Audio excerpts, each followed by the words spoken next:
benefits. We did not hesitate to adopt the future. We did not hesitate to step into the future. We did not hesitate to make sure that we carry along Gambians into the future. That is the charge and challenge we have from our Chancellor.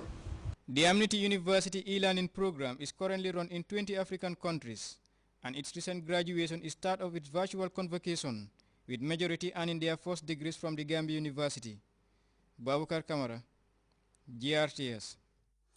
At least a dozen participants drawn from FLAG, that is the Female Lawyers Association of the Gambia, have successfully completed 6 weeks training in Sharia law on women's rights. The program, funded by the British High Commission, was meant to build the capacity of FLAG members on issues relating to Sharia law on women's rights.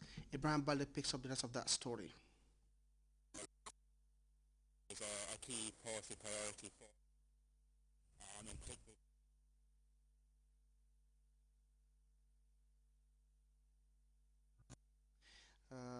Anyway, individuals and institutions with stake in the Gambia's development process have gathered for an intellectual debate focusing on the country's development planning, achievements and challenges since the Gambia attained independence in 1965.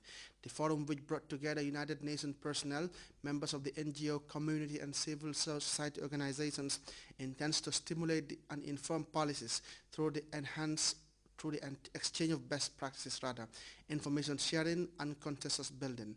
Louis Mendy reports.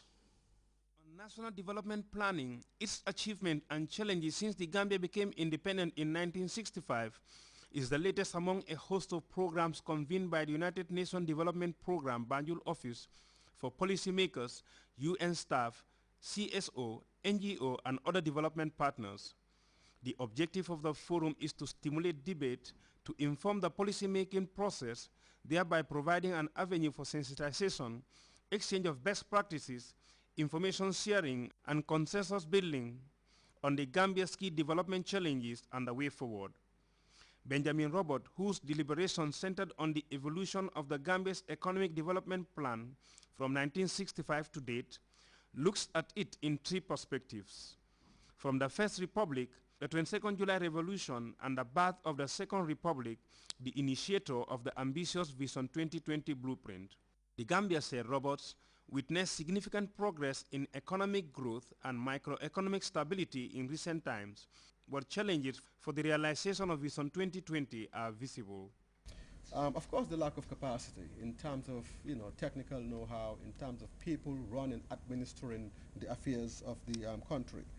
External shocks, we spoke about the shocks, the oil shocks of 71, 73, and 79, 80, 81. But of course, we've had shocks not too long ago. The global financial crisis is one, and international fuel prices keep skyrocketing, year in, year out. Our recurrent government expenditure remains a challenge. I think tomorrow the budget would be read, and if you are privy to see the budget, the indications are we are looking at a deficit. To turn the challenges into achievement, Mr. Roberts said the government should build strong institutions focused on improving agriculture and the energy sector. Yoba Balde, who wrote 3 books on priority areas he thinks the Gambia government should focus for sustainable social and economic growth, is with optimism that training, good governance, addressing of the country's data gap, and the establishment of national development indicator is the way forward. Do we have the critical mass required to manage the affairs of this country? Do we have it? Do we have the required scientists, the engineers? I mean, most of us go and study abroad and come back, but look at how we are applying that knowledge. The products are questionable. What's happening? Now, that's an aspect we need to look at, frankly speaking. And we must have a human resource development plan. Roberts talked about education. I share that view. We must have relevant, affordable, and accessible education. And that we have a human resource development plan over a long period, not just a short period. For Ablai Toure, the mind is the most fundamental gift to man, and Gambians must fully utilize great brains to make the country the next Singapore. The road to prosperity, he maintained, is through tertiary and vocational education. Missionaries came to Africa. They had the Bible. They had the Bible, and we had the land. They said, let us all pray. We closed our eyes, and when we opened them, we had the Bible, and they had the land. Then the Asians came to Africa and said, you have the resources, we have the talent.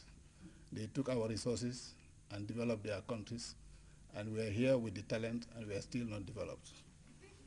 Deliberations were followed by questions from participants. To what extent can we create that space, and when? Thank you. So my contribution or my comment is in 2 points.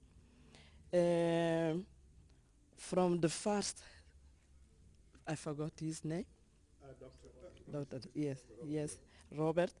In your presentation, you did not focus on any experience on the decentralized plans. And why I'm raising that, in my opinion, decentralized approach, if you wanted to address local development, I think decentralized developing plans are required because they could reflect the specificities of the development of each region. How do we encourage and attract the young fresh blood into the civil service, for the purpose of retention? Because if we are talking about this Vision 2020, how many people, maybe those that are presently in the civil service, how long would they live up to that time? Answers to these concerns and others seem to be the way forward if the Gambia is to realize its development aspirations, since experts believe the country is already blessed with the best civil service in the sub-region, plus other natural endowments such as the sun for green energy. Louis Mendy, GRTS. The health condition of the aging former South African President Nelson Mandela, who has been receiving treatment in his native country, is improving. Egypt warms up for the second round of a voting for a controversial draft constitution that could decide the political future of the country. And we report on Mali's new cabinet and its stance on military intervention to flush out the rebellion in the north. We'll be back with more stories right after the break.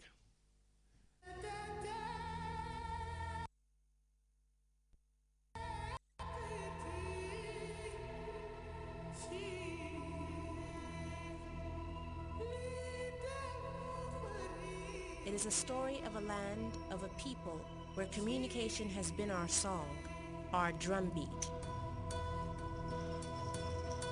We sing with hearts full of joy. We dream of a better future, one that is upon us now.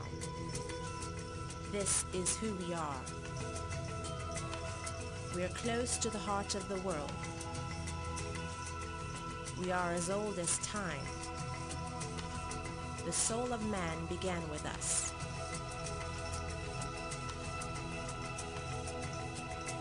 We are Africa.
Welcome back.